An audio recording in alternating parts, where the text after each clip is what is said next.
আসসালামু আলাইকুম গাইস, কেমন আছেন সবাই? আশা করি সবাই ভালো আছেন এবং আলহামদুলিল্লাহ আমিও ভালো আছি। তো বরাবরের মতন চলে আসলাম নতুন আরেকটি ভিডিও নিয়ে।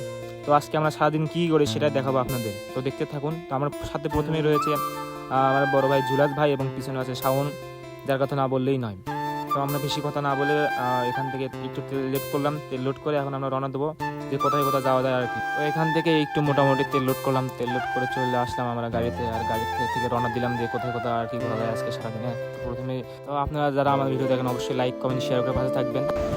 এখন কোন যাচ্ছি কোন আগে এখন কোন যাচ্ছি ফুলপুকুরে। তারপরে চলে আসলাম আমরা ফুলপুকুরে একটু ঘোরাঘুরি করে আমরা চলে আসলাম একটু গ্রামের ভিতরে। তো গ্রামের রাস্তাটা জাস্ট দেখার মতো ছিল, অপরূপ সুন্দর এবং প্রাকৃতিক দৃশ্যটা একদম অসাধারণ, এবং তার সাথে আজকে আকাশটা মানে ওয়েদারটা ছিল অসম্ভব সুন্দর। ভাই এলে আপনার বন্ধু নাকি? আমার ফ্রেন্ড। আপনার ফ্রেন্ড ও আচ্ছা, তোমার বন্ধু নাকি? তোমার বন্ধু? ও আচ্ছা আচ্ছা, ভালোই তো। দেখছো আপনার বন্ধু আছে। ভালো। আমরা যেহেতু দুপুরের দিকে বেরোছিলাম, প্রচণ্ড রোদ ছিল, তো আমরা ভাবলাম যে একটু রেস্ট নেওয়া দরকার। চলে আসলাম গোবিন্দ সরকারি কলেজ, আমাদের কলেজ ক্যাম্পাস। তো এখানে এসে একটু রেস্ট নিলাম, রেস্ট নিয়ে তো আমরা এখান থেকে বেরিয়ে গেলাম নতুন একটা জায়গার উদ্দেশ্যে। হঠাৎ করে মনে বললো যে আমরা তো এখনো দুপুরে নাস্তা করিনি, তো নাস্তা করতে চলে আসলাম একটা হোটেলে আসে থেকেই মানে কিছু চাচা এবং বড় ভাইরা সিনেমা দেখতেছে। তো ভাবলাম যে আমি একটু সিনেমা দেখি। তো আমি তেমন বাংলা সিনেমা তেমন একটা দেখি না, তবে এই সিনেমাটা একটু দেখে ভালো লাগলো। এবং মৌসুমী আন্টি মাল ঠস করে একটা চর।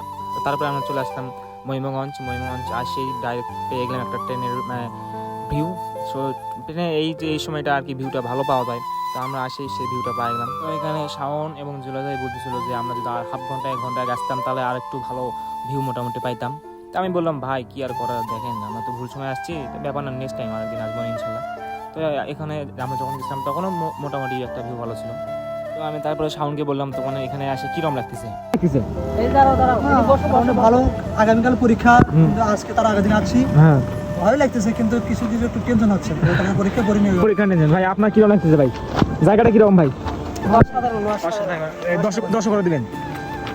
10-এ 8 দিব। 8 2 আমার জন্য। ও আচ্ছা আচ্ছা। তো আজকের এই ভিডিওটা যারা দেখছেন অবশ্যই সবাইকে ধন্যবাদ। আর এই ভিডিওটা এই পর্যন্তই আজকে। তো দেখা হবে পরবর্তী কোনো ভিডিওতে। সবাই ভালো থাকবেন, সুস্থ থাকবেন। আল্লাহ হাফেজ। আর এই ভিডিওতে যদি কোনো ভুল ত্রুটি হয়ে থাকে তো সবাই ক্ষমা দৃষ্টিতে দেখবেন।